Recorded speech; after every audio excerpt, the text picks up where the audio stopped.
Assalamualaikum warahmatullahi wabarakatuh. Perkenalkan, nama saya Herma Junita, NIM 856648665. Baiklah, saya akan mempresentasikan modul 12 yaitu penilaian dalam pendidikan kewarganegaraan SD.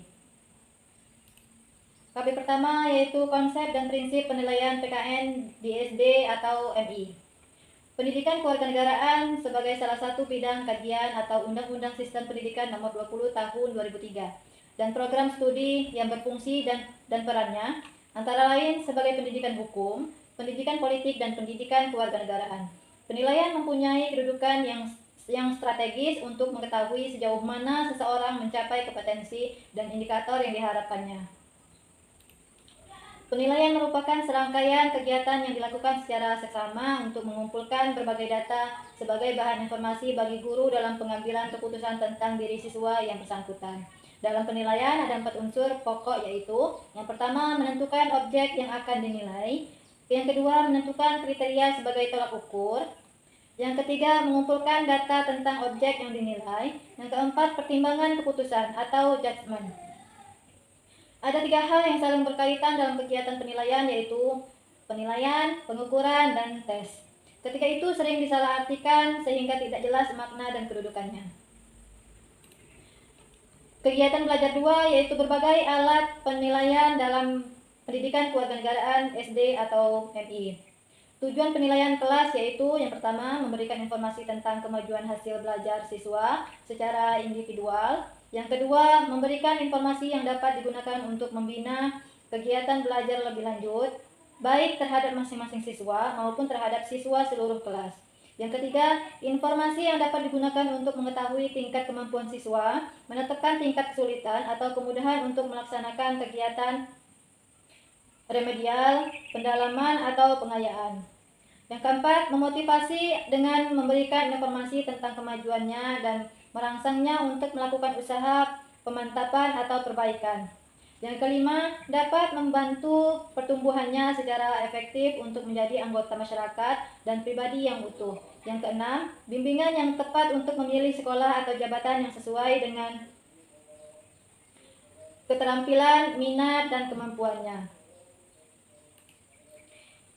Selanjutnya yaitu tes tertulis. Penilaian bentuk tertulis dilakukan untuk mengukur hasil belajar yang bersifat kompleks. Dalam pelaksanaan ini, siswa lebih tenang dan yakin karena merasa tidak berhadapan atau tidak ditanya secara langsung oleh guru penguji yang bersangkutan. Penilaian dapat lebih bersifat objektif karena tulisan merupakan bukti otentik yang dapat dijamin akuntabilitasnya. Selanjutnya, tes perbuatan. Penilaian tindakan atau tes praktik yang secara efektif dapat dimanfaatkan untuk kepentingan pengumpulan berbagai informasi tentang bentuk-bentuk perilaku yang diharapkan muncul dalam diri siswa atau keterampilan. Berikutnya itu tes lisan. Digunakan untuk menilai hasil belajar dalam bentuk kemampuan mengemukakan ide-ide dan pendapat-pendapat secara lisan. Berikutnya penilaian non-tes. Dapat dipergunakan oleh guru agar dapat melakukan penilaian lebih objektif dan adil. Pengetahuan tentang teknik non-tes dalam penilaian memungkinkan guru memiliki wawasan yang lebih luas sehingga hasil belajar tidak hanya diketahui lewat tes atau ulangan saja. Berikutnya itu kegiatan belajar 3, model-model alat penilaian pendidikan kewarganegaraan SD atau madrasah ibtidaiyah. A. Pengembangan alat penilaian kelas dalam pendidikan kewarganegaraan. Langkah-langkah dalam mengembangkan alat penilaian yaitu yang pertama, menyusun spesifikasi tes. Yang kedua, menulis soal tes. Yang ketiga, menelaah soal tes. Keempat, melakukan uji coba tes. Kelima, menganalisis butir soal. Keenam, memperbaiki soal tes. Ketujuh, merakit soal. Kedelapan, melaksanakan tes. Kesembilan, menganalisis hasil tes. Berikutnya itu model-model alat penilaian PKN SD atau MI. Yang pertama, model penilaian perbuatan. Yang kedua, model penilaian skala sikap. Yang ketiga, model penilaian daftar cek. Selanjutnya itu model penilaian catat anekdot. Bentuk catatan anekdot yaitu catatan-catatan kejadian khusus yang dapat dipergunakan untuk melihat perkembangan individu atau kelompok siswa.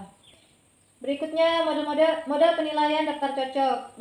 Daftar cocok adalah suatu daftar yang berisi pertanyaan-pertanyaan tentang suatu permasalahan yang berkaitan dengan pokok bahasan atau subpokok bahasan yang disampaikan pada siswa. Pertanyaan ini hendaknya bersifat singkat tapi jelas. Berikutnya itu model penilaian skala bertingkat atau numerical rating scale. Adalah alat penilaian non-tes untuk mengukur karakteristik tertentu sebagaimana diharapkan muncul dalam diri siswa. Ya, berikutnya itu model penilaian sosiometri. Sosiometri adalah suatu teknik untuk mendapatkan informasi tentang struktur hubungan sosial anggota kelompok dalam suatu kelompok formal, contohnya kelas, kantor, organisasi, atau kelompok non-formal, contohnya kelompok bermain, regu olahraga, dan kesenian. Selanjutnya yaitu model penilaian pedoman wawancara atau interview. Dalam interview dikenal dengan dua cara, yaitu secara langsung dan tidak langsung. Berikutnya model penilaian daftar baik buruk. Selanjutnya yaitu model penilaian daftar tingkat urutan. Materi selanjutnya yaitu kegiatan belajar 4, penggunaan model alat penilaian PKN, SD atau MI berbasis portofolio. Aziz Wahab mendefinisikan portofolio penilaian sebagai sebuah laporan tentang proses belajar siswa, sebuah kumpulan hasil kerja siswa yang menunjukkan kepada siswa atau orang lain tentang hasil kerja siswa yang telah dicapai dalam satu atau lebih bidang. Portofolio merupakan kumpulan hasil kerja siswa. Hasil kerja itu sering disebut artefak. Artefak dihasilkan dari pengalaman belajar atau proses pembelajaran siswa dalam periode waktu tertentu. Artefak-artefak itu diseleksi dan disusun menjadi satu portofolio. Hasil penilaian dapat diketahui kelemahan-kelemahan sekaligus kelebihan-kelebihan pembelajaran berbasis portofolio tersebut. Jenis-jenis data yang dikumpulkan guru dapat dilakukan oleh peserta didik atau oleh guru yang bersangkutan. Adapun koleksi data pada penilaian portofolio yaitu yang pertama, pengumpulan data oleh peserta didik. Yang kedua, pengumpulan data oleh pendidik. Oke, terima kasih.